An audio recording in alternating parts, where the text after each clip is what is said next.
we'll see when Brock gets back. Darnell. How does that look? Like, I know the game has changed, and you play 2-3 tight ends at the same time, but how does that look? It looks crazy. I can't wait till we're able to see it on the field. Those three guys, I always tell everybody, those are three real deal athletic freaks. And they all bring different things to the table, and I'm excited to see how Coach Monkey is going to use those guys, coming season. Yeah, walked up as you were talking about Arik.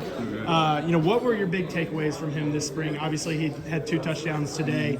Was that a pretty normal occurrence this spring? Was he a presence on the field all spring long? For sure. Arik, like I say, reiterating what I just said, Arik's one of the best tight ends I've seen. He's very strong, very quick, very sure hands. He attacks the game with an even kill mindset. So, he's going to continue to work, and he's going to be a great part of his team coming up for this season. And Oscar had a pretty big day in that tight end room too. Yeah. For a young guy, obviously we all saw what Brock did last year. How do you see any similarities between the two of them? Being able to come in and make a big impact.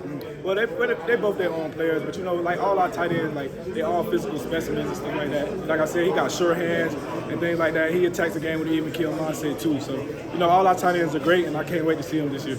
As far as the wide receivers go, what'd you see from that group today? Obviously lining up against them. Wide receivers, they all great wide receivers, and the quarterback did a good job of getting them the ball. They did a good job of making contested catches and stuff like that, and that's something that I see all spring practice and things like that. So, if they're going to continue to do what they do, everybody on the team is going to try to continue to do what they do. Everything's going to shake out how it's supposed to. You mentioned the quarterbacks there.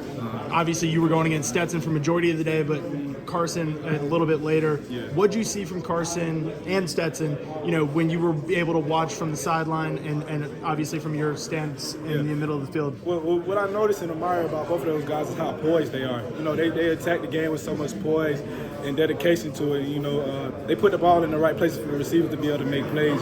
They don't really make a lot of bad decisions and things like that. That's one of the main things that stand out to me about those two.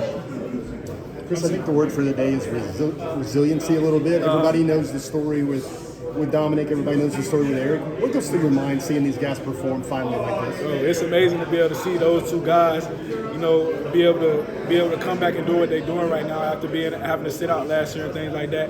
And that's been a regular occurrence during all spring practices. They've been going crazy all spring. And, like I said, they're going to continue to build on that, and they're going to be a vital part of our team coming up this year.